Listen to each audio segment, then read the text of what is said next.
Southern Spain. For decades, this sunny corner of Europe has been luring Britons to its shores. For many, the glorious weather and relaxed way of life has enticed thousands of Britons to up sticks and make Spain their permanent home. Grupo Masa is one of the countless Spanish developers profiting from this trend. One of its developments is Arsehole, near the Costa Calida. Building started in 1999, and there are now more than 4,000 homes. It resembles a new British town, nestled near the foothills of the panoramic Sierra de Espuña. It's easy to see why, in 2008, Colin and Angela Bryant-Chesworth from Croydon sold their terraced house and bought a brand new 3-bedroom, 3-bathroom villa for €189,000. Okay then, to our home from the sun terrace outside, coming straight through. Into the lounge diner and our lovely corner sofa. Yeah, I chose this. You did. And the colour? Yep, red. Consequently, everything afterwards has got a hint of red in it, even down to the carpet and the curtains. And in the kitchen, we had a choice of what units and worktops we wanted, so this is what we chose. OK, so we come from the kitchen out into the bedroom upstairs. Rather uniquely with these villas, you have to come out of the property to go to external stairs up to our bedroom. And through into our bedroom. Just to your right, you've got the ensuite. And then from our bedroom out onto the big sun terrace, again, all the furniture from England, chosen by Angela. And then our street and all the other villas. Their first summer was everything they could have dreamt of, sipping sangria and eating tapas on their sun terrace. And Colin tried to make a go of his new business venture, being a fitness instructor to the rest of the British residents on Arsehole. But in the winter of 2009, their idyllic lives on the vast Arsehole development changed forever. It all started with Colin's daily workout in his gym-cum-shed at the back of the garden. On the morning of the really heavy rain, I still got up to train and I still went into the gym around the back of the property and I trained in it. And although there had been some slight leaning of it, we just to say at the time put it down to natural movement. It was quite literally a couple of hours later, we were inside the property now, and I said to Angela, I better just go and check to make sure there's been no further movement. And then to my absolute surprise, I've walked round and at this point it's gone to 45 degrees. I managed to open one of the doors. The other door I couldn't open because the land had gone so much. Over the coming weeks, the land around their homes started to move. Day by day, the walls began to crack and fall away. Their swimming pool started to buckle and sink. And the problem appeared to be spreading.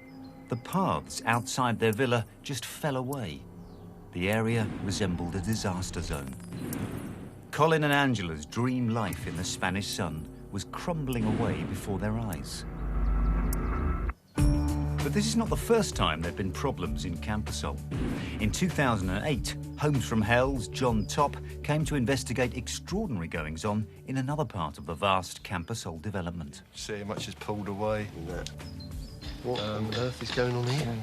Seems to be a huge issue with the ground here. I mean, this indicates massive sort of ground settlements here. I cannot believe how far that's gone. That is extraordinary. You can tell by the tiles how far it's gone. Oh, yeah. Oh, it's very clear. The vast Arsehole development covers more than 6 square miles. It's divided into 4 sectors, A, B, C and D. The homes John saw in 2008 were on the edge of Sector D. At the time, Grupo Masa said the problems were mainly a result of works carried out by residents to gardens and basements. They said they'd resolved some of the cases involved. But now it's sectors B and C where the problem of extreme subsidence appears to be happening. Colin and Angela's home is in Sector C, which is 1 street back from the edge of a vast golf course. While we were on Arsehole, we counted 70 homes in this area with visible signs of cracking. Some are worse than others. Around them, walls and roads have opened up to the elements. Grupo Massa say they're aware of 15 homes with structural problems. It's November 2010, and John Topp is back in Arsehole. He wants to see if there is any advice or help he can give to Colin and Angela. I can almost get my head through that crack, actually. It's huge, isn't it? Yeah, you can feel the sloping, the land as well. You actually feel like you're going to... Yeah, everything's like one of those houses of mirrors that are fun for, isn't it? Grupo Massa says it's not responsible for subsequent works carried out on the homes. In Colin and Angela's case, as well as many others, it says the problems are caused by the swimming pools, which were not built by the company.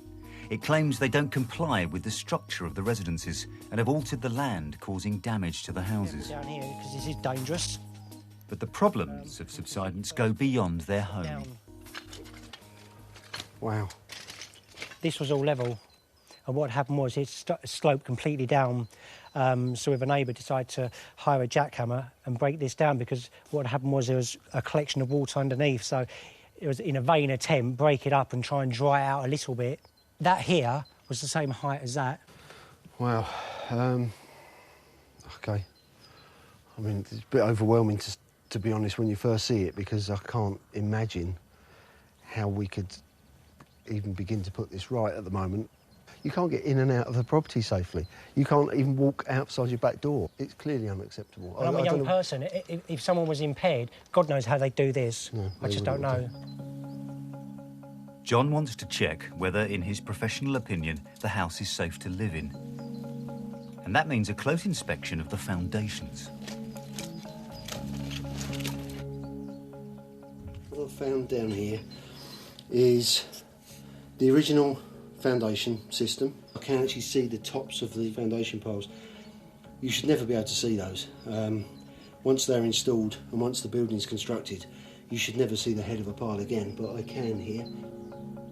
And that could be a problem, since it suggests the ground beneath the house may have sunk. All around, people's dream villas are cracking and crumbling. And for Angela and Colin, their horrific situation has the potential to get a whole lot worse. If their villa goes down the same route as their neighbours. The quirky external staircase on another property is separating from the upstairs bedroom. If that happens to their house, they'll need a ladder just to go to bed. It appears here that the buildings, or their building, is probably OK, but everything around it seems to have dropped away massively. I mean, we're talking feet. Unbelievably, Angela and Colin's neighbours seem to be even more badly affected. I don't think I've seen a standing building that has gone so far out of square. Yep, yep. It won't go much further than that before it collapses. Buildings do generally want to stand up, but once you've got leans like this, then it is well on its way to collapse. They are very, very lucky to be alive.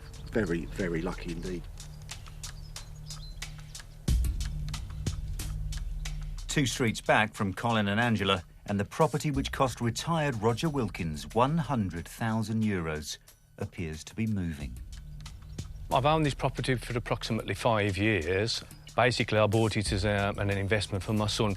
A week last Sunday, I brought some friends over who were staying with us for the night. And when we walked in, we were greeted with this devastation. This water heater was actually part of the wall unit and has now crashed down straight through a brand new microwave. And another wall appears to have moved. This spirit level is only 60 centimetres, but in 60 centimetres, the wall is out 10 millimetres. In other words, the wall is now leaning like that. And the problems are not just on the inside. When I bought this property 5 years ago, this road was absolutely dead flat. Unfortunately now, when you look at from end to end, there are lots of ripples all the way along. But it's especially dropped now in front of our property by at least 2 foot. And as we can see down here, I have put up at least 3 tonne of gravel here over the past 12, 18 months. And this ground, it just keeps dropping down and down and down. It is just a never-ending story. Roger had wanted to spend quality time here with his granddaughter, but now he's too scared to let her into the house.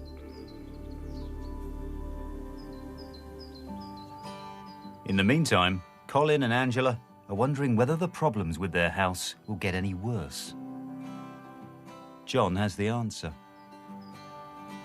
At the moment, I'm satisfied that it's safe, and I'm satisfied that nothing's going to happen suddenly. Doesn't mean that something won't happen.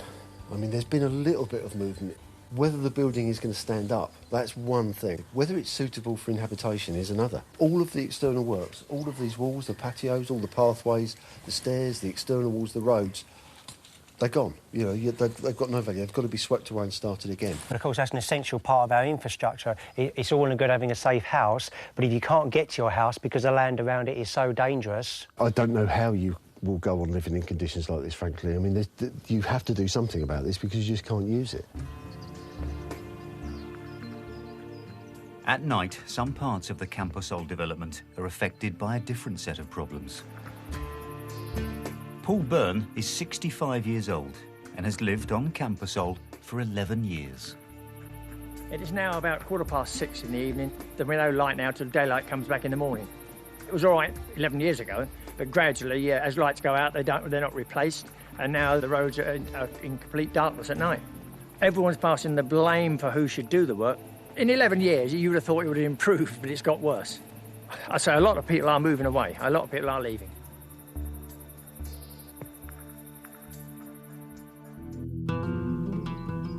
But for Colin and Angela, moving away is not an option. In its current condition, it would be impossible to sell their property. It's worth a fraction of the original asking price. Gruppo Massa say Colin and Angela have not contacted them over the problems with their home.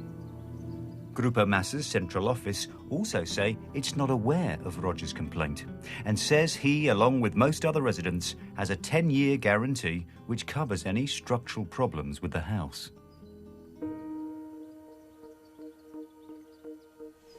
Every time it rains, we worry because we don't know what will happen next. It's our home. If we walk away, where do we walk to? Everything that we own is here. We couldn't just walk away.